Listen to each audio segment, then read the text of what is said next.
बिस्मिल्लाहिर्रहमानिर्रहीम। अस्सलाम वालेकुम व्यूअर्स, मैं हूं हैदर हयात खान। आज वफाकी काबीना जो है उसकी अप्रूवल के बाद वफाकी वजीर खजाना इसहाक डार साहब बजट पेश करेंगे।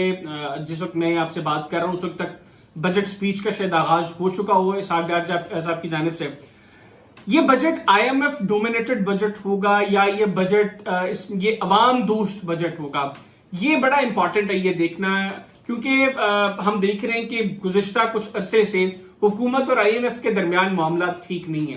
वो मामला क्यों ठीक नहीं है ये मैं आगे चल के आपसे इसके ऊपर बात करूंगा। फिर ये भी पता चला है कि हुकूमत जिस IMF डील का बड़ी बेसब्री से इंतजार कर रही है, उस IMF डील के खिलाफ हुकूमत के अंदर बैठे कुछ वफाकी वज़रा हैं। वो कौन से वज़रा हैं वो भी मैं आपको आगे चलकर बताऊंगा।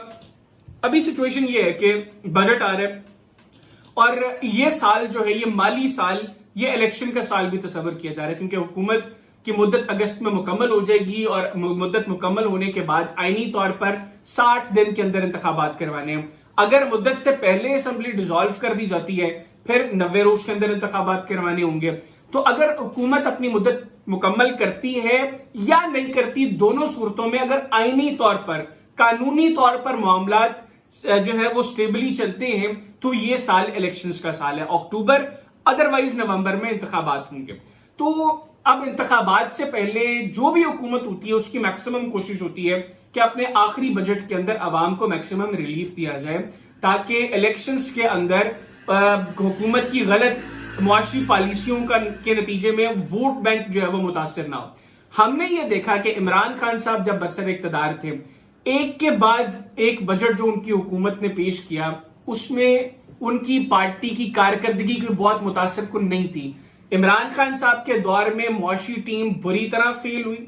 वो भी एक फाइनेंस मिनिस्टर मुल्क में नहीं टिका के काम करवा सके, उससे असद उमर साहब फाइनेंस मिनिस्टर बने, हमाद अजहर साहब फाइनेंस मिनिस्टर बने, अब्दुल हफीज शेख साहब फाइनेंस मिनिस्टर बने और उसके बाद शौकत तरीन साहब को फाइनेंस मिनिस्टर बनाया गया।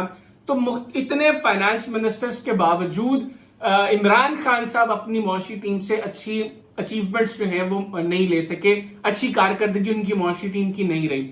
वोट ऑफ नो कॉन्फिडेंस से पहले इमरान खान साहब की हुकूमत का आलम यह था कि बहुत से पार्टी लीडर्स ये सोच रहे थे कि अब आइंदा इलेक्शंस के लिए किसी और पार्टी का इंतखाब किया जाए, किसी और पॉलिटिकल पार्टी के साथ रवाबत बनाई जाए, क्योंकि इमरान खान साहब की मुआशी टीम की गलत पॉलिसियों की वजह से जो हालात पब्लिक में बन गए थे, तो पाकिस्तान तहरीक इंसाफ के टिकट पर इलेक्शन कंटेस्ट करना उस वक्त बहुत मुश्किल नजर आता था कि उसमें कोई जीत के इम्कानात हों।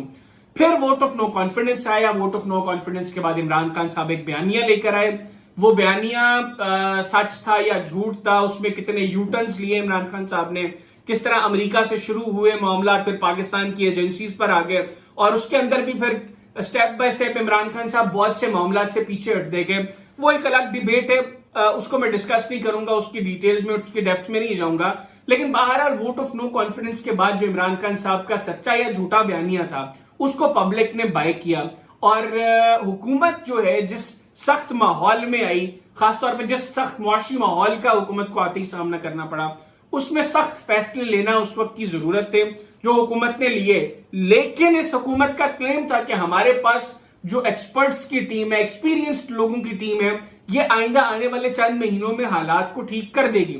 लेकिन हमने देखा कि अब चंद महीनों से चीजें सालों में चली गई। एक साल से ज्यादा अरसा हुकूमत को जो है वो हो चुका है। अब तकरीबन जो है वो 14-15 महीने हो गए वफाक में हुकूमत की तब्दीली को, लेकिन मुआशी महाज पर हुकूमत कोई खातिर खा अचीवमेंट हासिल करने में कामयाब नहीं हुई। इवन इस हुकूमत को भी दूसरा फाइनेंस मिनिस्टर लाना पड़ा, क्योंकि ये बीमारी है शरीफ फैमिली को कि वो अपने से ज्यादा किसी पर ट्रस्ट नहीं करते, जितना मर्जी लॉयलिस्ट हो उनके साथ।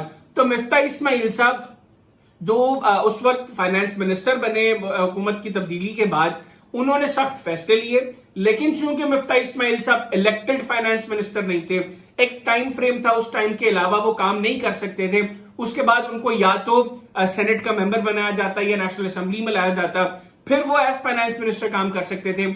इसके ऊपर भी काम हो रहा था। पाकिस्तान पीपल्स पार्टी ने ऑफर भी किया कि हम सिंध से मिफ्ता इस्माइल साहब को सेनेट का मेंबर बनवा देते हैं, लेकिन हुकूमत, मैंने जिस तरह बताया कि शरीफ फैमिली की ایک بیماری ہے ان کو کہ وہ اپنوں سے زیادہ کسی پر ٹرسٹ نہیں کرتے. تو چونکہ اسحاق ڈار صاحب جو مفرور تھے ملک سے, ان کو واپس لانا تھا. 2021 کے وہ سینیٹر بنے ہوئے تھے اور 2022 کے اختتام میں آ کر انہوں نے حلف اٹھایا اس سینٹ کی سیٹ کا, کیونکہ جب وہ سینیٹر منتخب ہوئے تھے اس وقت بھی وہ ملک میں موجود نہیں تھے. تو وہ آئے, نواز شریف صاحب کے سمدھی ہیں, آ کے انہوں نے فائنانس منسٹر کا چارج لیا. اس سے پہلے سخت فیصلے مفتاح اسماعیل صاحب لے چکے تھے. اسحاق ڈار صاحب کے آنے کے بعد ہم نے دیکھا کہ ڈالر تھوڑا سا جو ہے وہ اس کی قدر میں کمی ہوئی, روپیہ تھوڑا سا مستحکم ہوا, لیکن ساتھ ہی واویلا ہو گیا کہ اسحاق ڈار کا جادو چل گیا.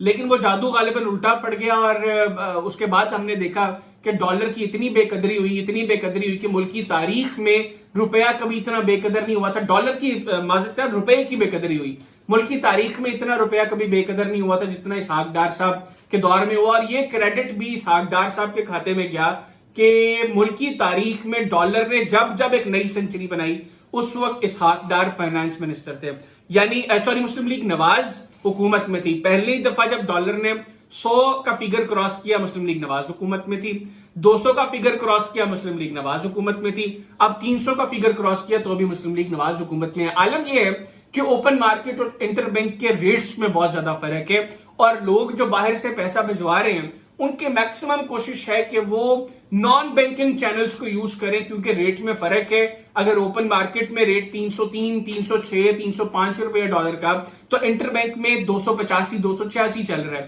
تو یہ جو 20 روپے کا بریکٹ ہے, اس بریکٹ کو لوگ اس سے فائدہ اس طریقے سے اٹھا رہے ہیں کہ آن لائن جو لیگل چینلز ہیں ان سے ہٹ کر انلیگل چینلز کو یوز کیا جا رہا ہے, جس سے حکومت کے پاس بھی ٹیکس کم کلیکٹ ہو رہا ہے اور جو ملک میں پیسہ آ رہا ہے وہ بھی جو ہے وہ ڈاکیومنٹ نہیں ہو پا رہا. اچھا, اب اس معاملے کے بعد ہوتا کیا ہے کہ یہ جو معاشی اور ایکسپیرینس لوگوں کی معاشی ٹیم ہے یہ بری طرح ہو جاتی ہے. پھر آئی ایم ایف مذاکرات کرتی ہے, آئی ایم ایف کے ساتھ جو مذاکرات میں چیزیں طے ہوتی ہیں, جو عمران خان صاحب کے دور اقتدار کے بعد یہ معاشی ٹیم بڑا کہتی تھی نون لیگ کی کہ جی چونکہ عمران خان صاحب نے معاہدے کیے تو ہم تو پابند ہیں. انیشلی ان معاہدوں پر جو ہے وہ کام کیا, میکسیمم ٹیکس کلیکشن فیول کی مد میں کرتے رہے, اور جب بعد میں دیکھا کہ اب تو پبلک ہمیں رسپانس کوئی نہیں دے رہی تو اب آئی ایم ایف کو آنکھیں دکھائی حکومت نے. الٹیمیٹلی آئی ایم ایف جو ہے وہ اپنے پروگرام سے پیچھے ہٹ رہا ہے. ابھی وزیر اعظم صاحب نے تو کہا ہے کہ جون کے اینڈ میں اسی مہینے میں آئی ایم ایف کے ساتھ پروگرام جو ہے وہ سائن ہو جائے گا, لیکن ابھی آئی ایم ایف کا جو اس مہینے کا جو اجلاس ہے 24 تاریخ کو غالباً جو ہونے جا رہا ہے اس کے ایجنڈے میں پاکستان نہیں ہے.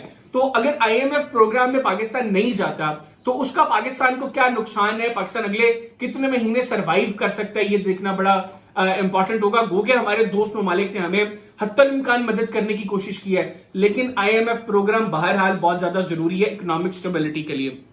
میں آئی ایم ایف پروگرام کے خلاف ہوں, لیکن چونکہ ہم کوئی آلٹرنیٹ دے نہیں رہے, آلٹرنیٹ ہمارے پاس کوئی ایسا پلان نہیں ہے, اس لیے کرنٹلی ہماری مجبوری ہے کہ ہم آئی ایم ایف پروگرام میں جائیں. اچھا, ایک تو چیز ہوگی یہ. دوسرا یہ کہ اب چونکہ الیکشن ایئر ہے تو حکومت کی حتی الامکان کوشش ہوگی کہ ہم عوام کو ریلیف دیں. وہ کتنا ریلیف ہوتا ہے, اس کا امپیکٹ پبلک پر کیا پڑے گا, اس کا امپیکٹ آنے والے الیکشنز پر کیا ہوگا, یہ اب دیکھنا ہوگا, کیونکہ مسلم لیگ نواز کی جو سیاسی مستقبل ہے اس کا دار و مدار کہیں نہ کہیں اس بجٹ کے ساتھ ایسوسیٹڈ ہے. ہم امید کرتے ہیں اور دعا گو ہیں کہ اس بجٹ کے اندر عام آدمی کے لیے, عام پاکستانیوں کے لیے بھی ریلیف ہو, اور یہ جو حکمران طبقہ ہے, یہ جو اشرافیہ ہے, یہ آسٹیرٹی ڈرائیو کو لے کر چلے, اپنی گاڑیوں کے جو فیول ہے اس کی کاسٹ خود بیئر کرے, اپنا پرسنل ایکسپنس خود بیئر کرے, اور پبلک کا جو پیسہ ہے اس کو حتی الامکان پبلک کے اوپر خرچ کرے. اجازت دیجیے, اللہ حافظ.